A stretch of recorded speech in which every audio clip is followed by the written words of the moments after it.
Sobrang sikat po kasi ng barley. Yan ang trending supplement ngayon.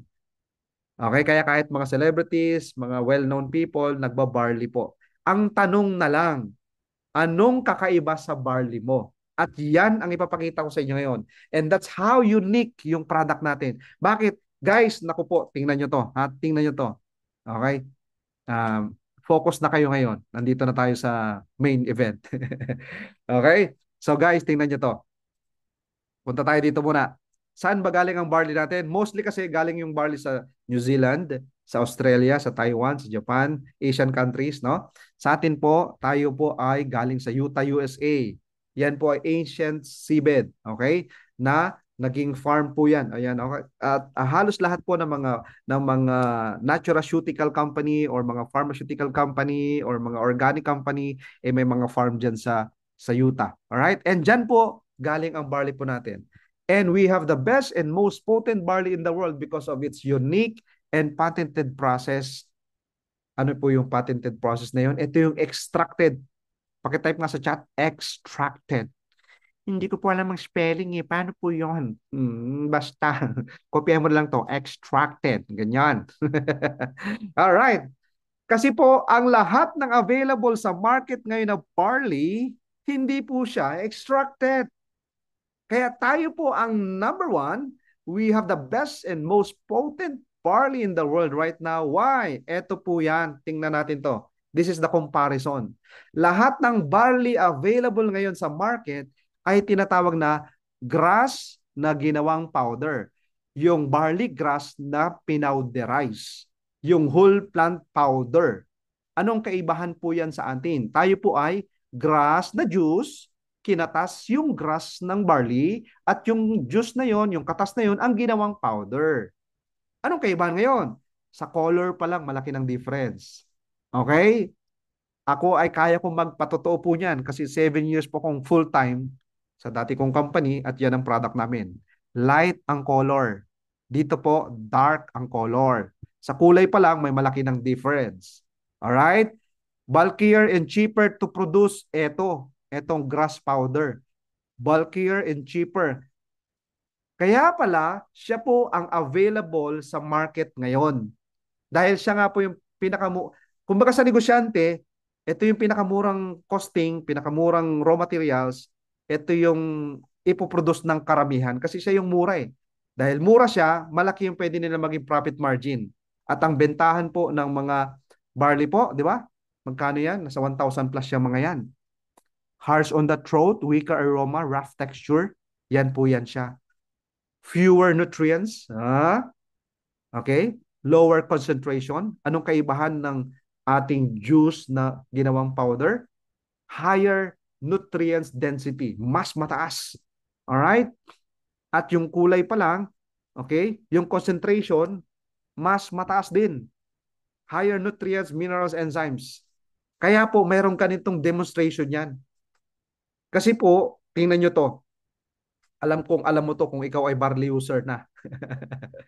Sino dito yung first timer na barley user na? Sige nga po. Pa-type nga po ng number 1. Yung barley user ka na first time mo dito sa presentation natin. Meron ba ditong barley user na po? Na first time? Yan, sige. Pa-type ng number 1.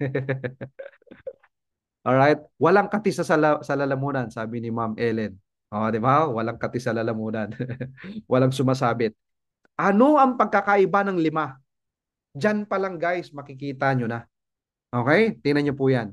Ano ang napapansin nyo dito sa 4? Itong 4 na to, ito yung mga sikat sa market ngayon. Nandyan yung Antney Marley, nandyan yung Amenyi Marley, nandyan yung Nyaichi Marley, nandyan yan. Ano pa? Nandyan yung Tanmeyu Marley, nandyan yan. Kompleto yan. Sila yung mga sikat dito sa Pilipinas eh. Yang 4 na yan sila. Cheaper to produce. Kaya sila yung massive production. Pero tayo, sabi ni Pres, Sam, yung barley natin, ang mahal i-produce na to. Pero, ang gusto ko, yung quality. And yet, mamaya, makikita nyo po ang presyo. Ha? Tingnan nyo mamaya. Tingnan nyo po ang difference. After 1 hour po, okay, ganyan po ang itsura niyan. Brand A, brand hanggang D. Tapos tingnan nyo po yan. Ano po yung naiiwan sa ilalim? Yan yung tinatawag nating cellulose or yung fiber. Na yan pala po, yung atin pong digestive system, yung human digestive system, hindi po kayang tunawin yan. Alright? Hindi ka kalabaw. Hindi ka kabayo. Hindi ka kambing para tunawin pala yan.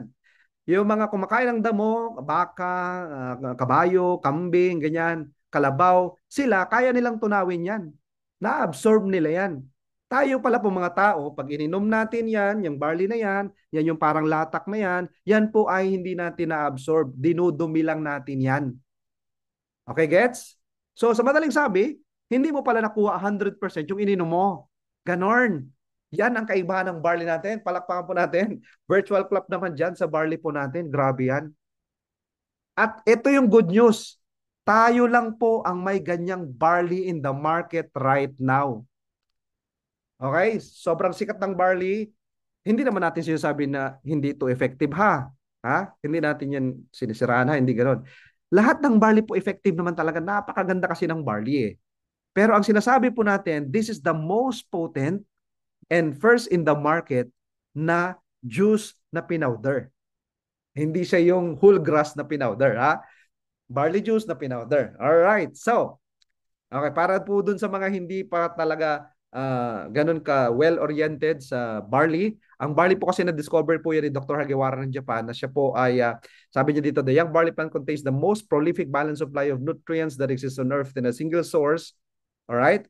Na ang malupit doon, single source, barley lang. Ang totoong quality barley, hindi niya na kailangan ng, ito sa amin, mas maganda ito sa amin. Kasi yung sa amin, barley to plus yung wheatgrass, barley to plus moringa, barley to plus ganito.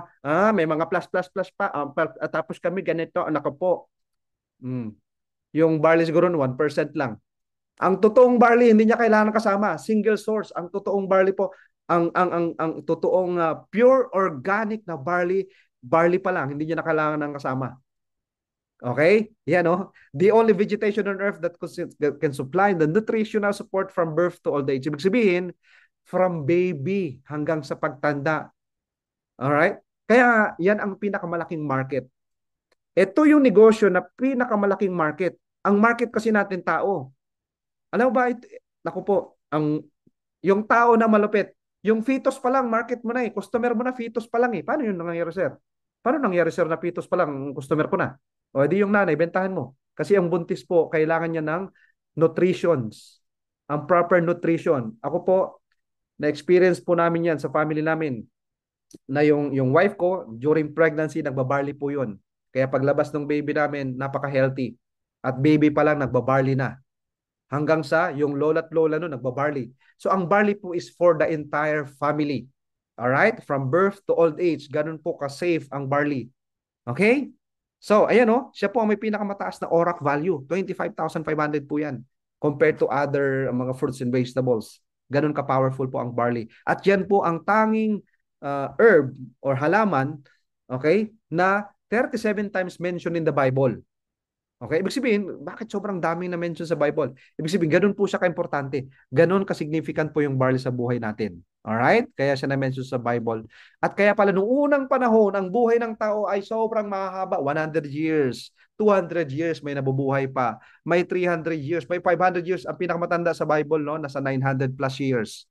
Bakit kaya ganun? Kasi nga, kasama pala sa diet nila araw-araw, kasama sa kinakain nila ay barley. Imagine mo, naghimala ang Diyos, feeding of the 5,000 people with 2 fish and 5 barley loaves. Ibig sabihin, ultimo tinapay nila, barley.